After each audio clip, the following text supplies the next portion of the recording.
बेटी अनामिका, एक काम करो, इन आलू को छील कर आलू का भरता बना लो। मम्मी आज फिर से आलू, रोज रोज आलू खाकर मैं ऊब चुकी हूँ, मुझसे अब और नहीं खाया जाता। पापा आप कुछ और सब्जियाँ क्यों नहीं लाते? क्या करूं बेटी, मुझे खुद अच्छा नहीं लगता अपनी जान से प्यारी इकलौती बेटी को रोज रोज आलू ही खिलाना।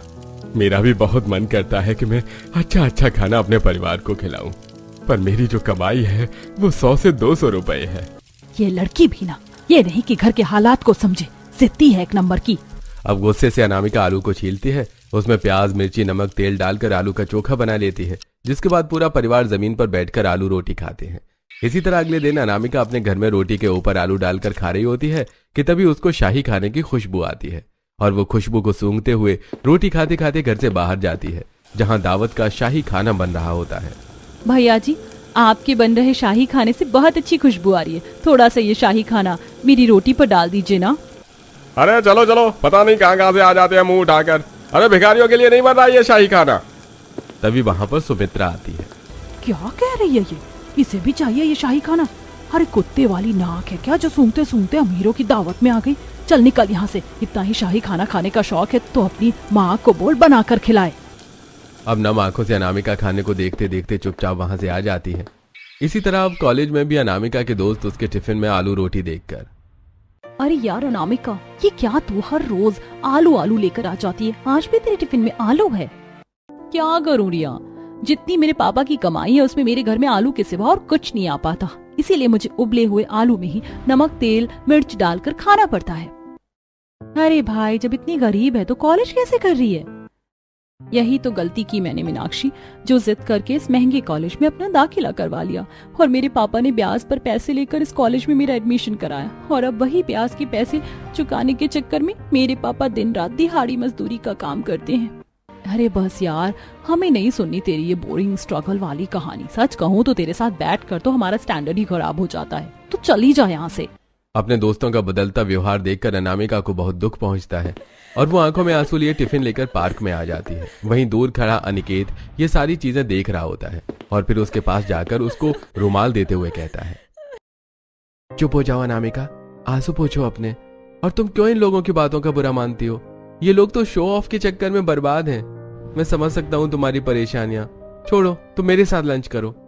रहने दो अनिकेत, मैं जानती हूँ तुम भी एक अच्छे घर से हो, कुछ दिनों बाद तुम्हें भी मुझसे प्रॉब्लम होने लगेगी। अनामिका, ऐसा कभी नहीं होगा, मैं तुमसे प्रॉमिस करता हूँ। बल्कि मुझे तो तुम बहुत समझदार और अच्छी लड़की लगती हो। अब जहाँ अनिकेत अनामिका के साथ उसकी आलू रोटी खा रहा होता है, वहीं उसके रईस परिवार में उसकी भाभी शाही पकवान को बनाते हुए। ओह गॉड, मुझे ऑफिस के लिए लेट हो रहा है, ये नौकर भी नहीं आया आज, ऊपर से मेरा ये ससुराल, इनको भी हर दिन बस शाही खाना खाना होता है, ये नहीं कि किसी दिन नॉर्मल खाना खा ले।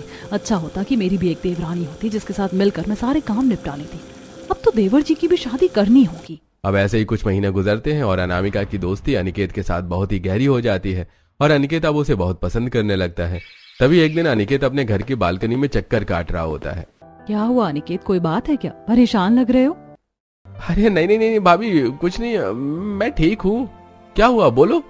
अरे क्या कुछ भी बड़बड़ा रहे हो? मैं पूछ रही हूँ तुम ठीक हो? क्या करूं, भाभी को बता दूं सब कुछ या रहने दूं? बता ही देता हूं भाभी। वो दरअसल मैं एक लड़की को पसंद करता हूं और उससे शादी करना चाहता हूं, पर वो हमारी तरह अमीर नहीं है। अमीरी गरीबी तो बात की बात है देवर जी, पहले उस लड़की का व्यवहार भी तो देखना होगा कि कैसा है, इसलिए मैं उस लड़की से पर्सनली मिलूंगी। हाँ भाभी, मैं आपको मिलवाने ले चलूंगा। अब जैसे ही कॉलेज खत्म होता है, अनिकेत अपनी भाभी को लेकर अनामिका के घर पहुंचता है, जहां अनामिका अपने माता पिता को मिट्टी के घर में टूटी खाट पर प्लेट में आलू रोटी परोस रही थी। अनामिका जैसे ही अनिकेत को देखती है, वो उसके पास जाती है और सबसे पहले उसकी भाभी के पैर छूती है। अरे इसकी कोई जरूरत नहीं है, तुम मेरी छोटी बहन की तरह हो। अनिकेत, अचानक तुम यहाँ? मैंने ही अनिकेत से कहा था कि मुझे तुमसे मिलना है। मैं जानना चाहती थी कि जिससे मेरे देवर जी प्यार करते हैं वो लड़की कैसी है, और तुम सच में बहुत सुंदर संस्कारी हो। मुझे अपने लिए एक ऐसी ही देवरानी चाहिए थी। अनामिका के माँ बाप ये सारी बातें सुनकर, अरे आप तो बहुत ऊंचे परिवार की लगती हैं, फिर भी आप मेरी गरीब बेटी को अपने घर की बहू बनाना चाहती हैं। अमीर गरीब क्या है माँ जी, इंसान को इंसान की इज्जत करनी आनी चाहिए, जो आपकी बेटी बखूबी करती है। इसीलिए मेरी देवरानी तो आपकी बेटी ही बनेगी। अब खुशी खुशी अनिकेत साक्षी वहां से चले जाते हैं और फिर ये सारी बातें साक्षी परिवार में सबसे कहती है। बड़ी बहू, तेरा दिमाग खराब हो गया है। एक गरीब लड़की इस घर की बहू कैसे बन सकती है? भाजी, आप उसकी गरीबी मत देखिए, क्योंकि मैं उससे पर्सनली मिलकर आई हूँ। वो बहुत ही इज्जतदार, संस्कारी और आदरणीय है। उसने जिस तरह से मेरी रिस्पेक्ट की है, वो आप लोगों के साथ भी वैसे ही पेश आएगी। क्या भाभी, ऐसे थोड़ी ना होता है, स्टैंडर्ड भी कोई चीज होती है। हाँ, मुझे वो लड़की अपने घर के लिए ठीक नहीं लग रही है। क्या दिक्कत है माँ? जब बड़ी भाभी कह रही है कि वो लड़की ठीक है, तो आप उनकी बातों का यकीन क्यों नहीं कर रही हैं? अगर आपने मेरी शादी उस लड़की से नहीं कराई ना, तो मैं किसी लड़की से जिंदगी भर शादी नहीं करूंगा। इसी तरह अनिकेत किसी से घर में बात नहीं करता, ना ही ठीक से खाना खाता है और रात रात भर घर से बाहर रहता है। ये सब देखकर जानकी अब घबरा जाती है। तभी एक दिन, ठीक है बेटा, मैं तैयार हूँ तेरी शादी तेरी पसंद की लड़की से करवाने के लिए। सच में माँ? माँ बहुत अच्छी हो, थैंक यू माँ। अब 3 से 4 हफ्ते गुजरते हैं और अनिकेत पूरे विधि विधान के साथ अनामिका से शादी करके उसे अपने घर लेकर आता है और ससुराल में अनामिका का गृह प्रवेश होता है। और अगले दिन सुबह जैसे ही अनामिका नहा धोकर हॉल में आती है, वो देखती है कि घर के नौकर घर से बाहर जा रहे हैं। माँ जी, ये नौकर कहाँ जा रहे हैं? इन्हें घर का काम नहीं करना क्या? नहीं, अब मैंने इन लोगों की परमानेंटली छुट्टी कर दी है। हे भगवान, माँ जी अब क्या करना चाह रही है? अगर मैंने कुछ बोला तो ये सारा गुस्सा देवरानी जी के ऊपर ही निकाल देंगी। ठीक है माँ जी, जैसी आपकी मर्जी। वैसे देवरानी जी, आज आपकी पहली रसोई है, चलिए रसोई में चलते हैं। हाँ हाँ, ले जाओ और अच्छे से बता देना कि हम लोग क्या खाते हैं क्या नहीं।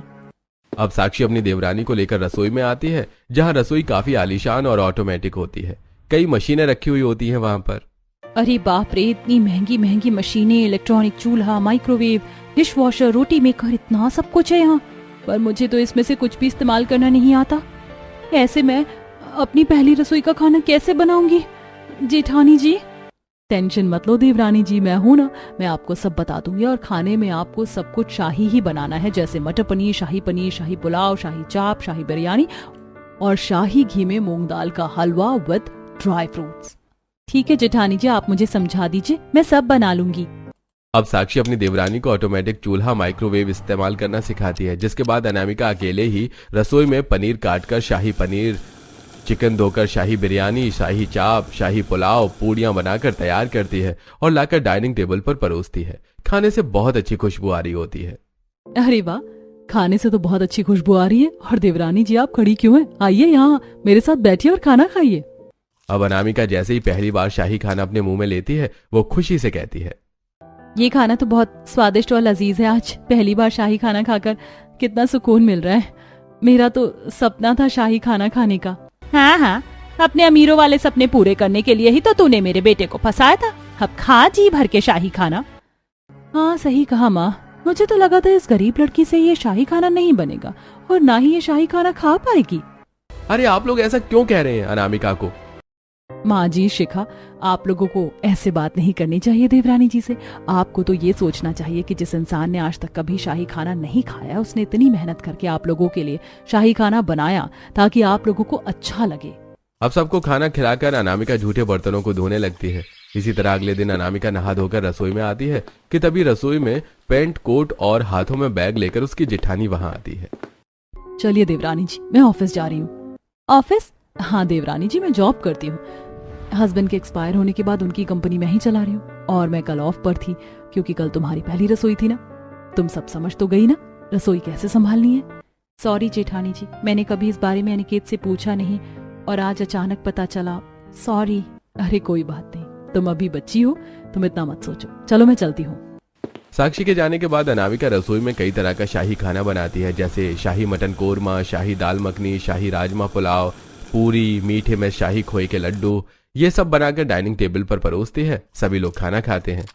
अरे वाह अनामिका, तुमने तो ये शाही खाना बहुत ही स्वादिष्ट बनाया है। आओ तुम भी खाओ मेरे साथ बैठकर। सच में बहू के हाथ का ये शाही खाना खाने में स्वादिष्ट तो लग रहा है, लेकिन मैं इसकी तारीफ नहीं करूंगी क्योंकि मैं तो चाहती हूँ ये लड़की इस घर से जल्द चली जाए। बस भैया, इतनी भी तारीफ मत कीजिए, खाना एवरेज है, नॉट एक्सलेंट। इतनी प्यार से मैंने सबके लिए शाही खाना बनाया, मुझे तो ये खाना अच्छा लग रहा है, पता नहीं इन्हें क्यों पसंद नहीं आया। अब सबको खाना खिलाने के बाद साक्षी घर में साफ सफाई करने लगती है, फिर जाकर गंदे कपड़ों को धोती है। तभी दोपहर में साक्षी की नंद अपने कुछ फ्रेंड्स को अपने घर लेकर आती है। भाभी, मेरी और निधि की कुछ फ्रेंड्स आई हैं कॉलेज से, आप हम सभी के लिए खाने में कुछ शाही बना दीजिए।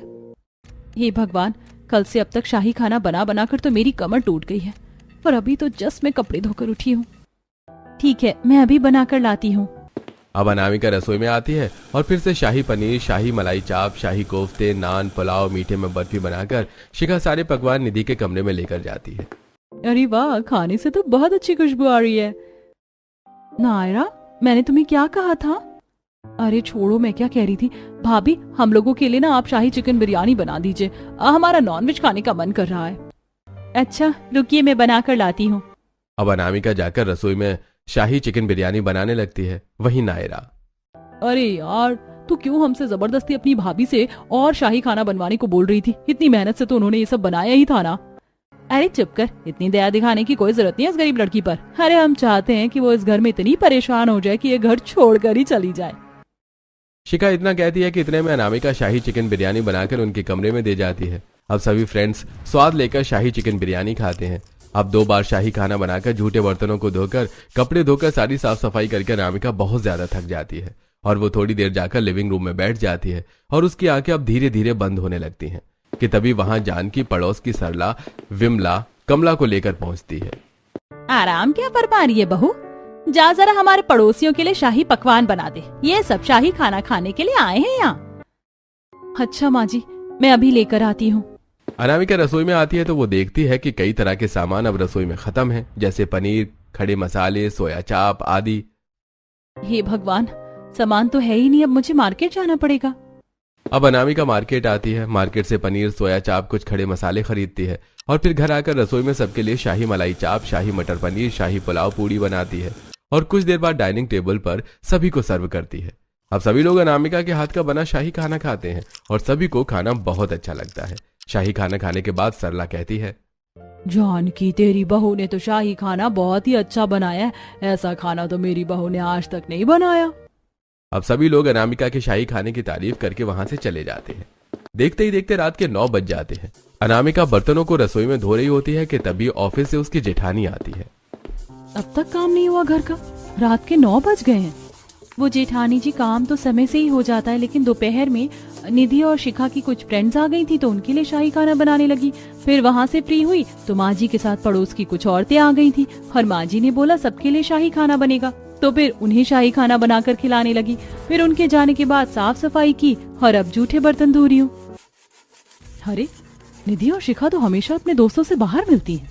माँ जी भी पड़ोसियों को घर में आने नहीं देती, फिर अचानक से आज इतने सारे लोग कैसे आ गए? जरूर ये माँ जी की ही कोई चाल होगी। कोई बात नहीं, लाओ मैं तुम्हारी मदद करवा देती हूँ। अब साक्षी झूठे बर्तनों को धोती है, रसोई में झाड़ू लगाती है, स्लैब को साफ करती है। चलो देवरानी जी, मैंने रसोई तो पूरी साफ कर दी है, अब आप कुछ बना लीजिए। अब रात में एक बार फिर शाही खाना बनाकर अनामिका सबको खिलाती है। ऐसे कुछ हफ्ते गुजरते हैं और अब धीरे धीरे शाही खाना बना बनाकर अनामिका बहुत परेशान हो जाती है। हे भगवान, ये शाही खाना बस देखने में ही अच्छा लगता है, बनाने में बिल्कुल नहीं। अरे मैं तो खामा ही शाही खाने को इतना पसंद करती थी। असली खाना तो साधारण खाना ही होता है, जो जल्दी बन भी जाता है और थोड़ा आराम भी मिलता है। इतना कहने के बाद फिर से अनामिका सभी घर वालों के लिए रसोई में शाही खाना बनाती है और सबको खिलाती है। वहीं अपनी जेठानी को भी टिफिन पैक करके देती है। थैंक यू देवरानी जी, पर इतना करने की क्या जरूरत थी? मैं बाहर खा लेती, वैसे ही इतना परेशान हो जाती हो तुम, और ऑफिस के चक्कर में तुम्हारी कोई मदद भी नहीं कर पाती मैं। अरे कोई बात नहीं जेठानी जी, इतना तो मैं आपके लिए कर ही सकती हूँ। कुछ देर बाद जानकी, बहू खाना तो खा लिया, पर पता नहीं क्यों अचानक से मुझे कश्मीरी शाही पुलाव खाने का मन कर रहा है, जा जरा बना दे। माँ जी, मैं अभी लाती हूँ। अब भागी भागी अनामिका रसोई में आती है और ड्राई फ्रूट्स कट करके केसर डालकर अपनी सास के लिए कश्मीरी पुलाव बनाती है और कमरे में देकर आती है। शाही पुलाव खाती हुई जानकी कहती है, हे भगवान, मेरी बहू ने तो एक आवाज में मेरे लिए शाही पुलाव बना दिया। इसे तो जो जो कहती हूँ वो करती रहती है, पता नहीं ये कब परेशान होकर इस घर से जाएगी। अब ऐसे ही कुछ हफ्ते गुजरते हैं और एक दिन अचानक अनामिका के घर से फोन आता है, जहां उसकी माँ उससे कहती है कि उसके पिता की तबीयत कुछ ठीक नहीं है और उसे फौरन घर जाना होगा। अनामिका फौरन ये बात अपने घर वालों से कहती है। ये क्या तमाशा है बहू, शादी हो गई है तेरी, शादी के बाद बहू ससुराल में ही अच्छी लगती है। माँ जी, आप ऐसे कैसे बोल सकती हैं? अनामिका को शादी करके यहाँ आए 6 महीने हो गए हैं और एक दिन भी अनामिका ने अपने घर जाने की बात नहीं की है, और आज भी अगर वो जा रही है तो बस इसलिए क्योंकि उसके पिता की तबीयत कुछ ठीक नहीं है। हाँ भाभी, ठीक कह रही है अनामिका, तुम जाओ। अब अनामिका अपने मायके चली जाती है। आ गई बेटी। देख, मैंने अपने जोड़े पैसे से तेरे लिए शाही मटर पनीर पुलाव बनाया है। बस करो माँ, मैं शाही खाना नहीं खाऊंगी। मैं बहुत थक गई हूँ इस शाही खाने को बना बना कर और खा खा कर। आप मेरे लिए गर्मा गर्म आलू की सब्जी और पूरी बना दो ना। अब अनामिका खुशी से अपनी माँ के हाथ के बने हुए आलू की सब्जी और पूड़ी खाती है। इसके बाद अनामिका अपनी माँ के हाथ में कुछ पैसे देती है। बेटी, इसकी क्या जरूरत थी, तू आ गई वही बहुत है। अब अनामिका अपनी माँ के साथ मिलकर अपने पिता की देखभाल करती है। वहीं दूसरी तरफ उसके ससुराल वाले। बड़ी बहू, ये क्या, तूने सिर्फ 1 से 2 ही शाही खाना बनाया है? माँ जी, आप जानती हो ना कि मुझे ऑफिस भी जाना होता है। अगर आपको इसी तरह ज्यादा शाही खाना खाना है तो आप नौकर रख लो, जैसे मैंने पहले रखा हुआ था। अब अगले ही दिन घर में नौकर आते हैं, लेकिन नौकर बढ़ चढ़ कर पैसा मांगते हैं। देखिए, पैसा तो हम ज्यादा ही लेंगे मालकिन, क्योंकि आपके घर में तीनों टाइम हमें शाही खाना बनाना होगा। ठीक है, ले लेना, लेकिन खाना अच्छा होना चाहिए। अब पैसा लेने के बाद भी नौकर अच्छा शाही खाना बनाकर घर वालों को नहीं खिला रहे होते हैं। वहीं अनिकेत का नौकरों को हर महीने मोटा पैसा दे देकर हालत टाइट हो चुकी होती है। तभी एक दिन, हे भगवान, ये नौकर ने कितना घटिया शाही खाना बनाया है। वही तो माँ, एक तो ये नौकर अच्छा खाना नहीं बनाते, ऊपर से हर महीने इतने पैसे ले जाते हैं। मेरी तो फाइनेंशियल कंडीशन की ऐसी की तैसी हो गई है। मम्मी, आप एक बार भाभी से पूछिए ना कि वो कब आएंगी। जानकी उसी वक्त अपनी बहू को फोन करती है। माँ जी, अभी तो मुझे आए सिर्फ 3-4 हफ्ते हुए हैं और पिताजी की तबीयत अभी कुछ ठीक नहीं है। मैं अभी नहीं आ पाऊंगी। ये सुनकर जानकी गुस्से में फोन काट देती है। हे भगवान, मैं तो खुद चाहती थी कि मेरी बहू इस घर में कभी ना आए, पर आज मुझे उसके मायके रहने पर इतनी दिक्कत क्यों हो रही है? देवरानी जी होती ना तो सबको सबकी चीजें टाइम पर मिल जाती। देखो, आज मैं भी बिना टिफिन के ऑफिस जा रही हूँ। अगले दिन फिर नौकर शाही खाने को बड़ी घटिया तरीके से बनाकर डाइनिंग टेबल पर रखते हैं। अरे, आप लोग क्या कर रहे हैं? ये कैसा शाही खाना बनाया है? मालकिन, ठीक तो है, क्या कमी है? अगर दिक्कत है फिर कोई और नौकर रख लीजिए आप। एक काम कर, तू जा यहाँ से, मैं दूसरा ही नौकर ढूंढूंगी अब। जानकी गुस्से में नौकर को तो भगा देती है, लेकिन अब दोनों ही बेटी कॉलेज जाती है और बड़ी बहू ऑफिस, जिसके बाद जानकी को खुद सबके लिए शाही खाना बनाना पड़ता है। हे भगवान, आज मुझे एहसास हुआ कि मेरी छोटी बहू ने ही पूरे घर को संभाल रखा था। एक आवाज पर कमरे तक शाही खाना लेकर आती थी वो मेरे लिए, और आज देखो उसकी गैर मौजूदगी पर मुझे इतनी उम्र में भी खाना बनाना पड़ रहा है। मैं खामखा ही उसे गलत समझती थी। अब 4 से 5 हफ्ते खत्म करके अनामिका अपने ससुराल आती है। मम्मी देखो, भाभी आ गई। भाभी आप आ गई, अच्छा हुआ आप आ गई भाभी। हाँ बहू, मैं तो बेसब्री से तेरा इंतजार कर रही थी, क्योंकि तेरी गैर मौजूदगी में मैंने एक दिन भी शाही खाना अच्छे से नहीं खाया। कोई खिला ही नहीं पाया तेरी तरह शाही खाना बनाकर बहू। अरे वाह, मम्मी जी तो बड़ी जल्दी ही ट्रैक पर आ गई। अच्छा होता मैं अनामिका को बहुत पहले इसके मायके भेज देती। वेल, जब जागो तब सवेरा। कोई बात नहीं मम्मी जी, अब देवरानी जी आ गई है ना, अब वो खिला देंगे आपको शाही खाना। हाँ माँ जी, अब मैं आ गई हूँ ना, अब आपको चिंता करने की कोई जरूरत नहीं है। अब अनामिका नहा धोकर रसोई में सबके लिए शाही खाना बनाती है और पूरा परिवार खुशी से अनामिका के हाथ का शाही खाना खाता है। और इस दिन के बाद से अनामिका की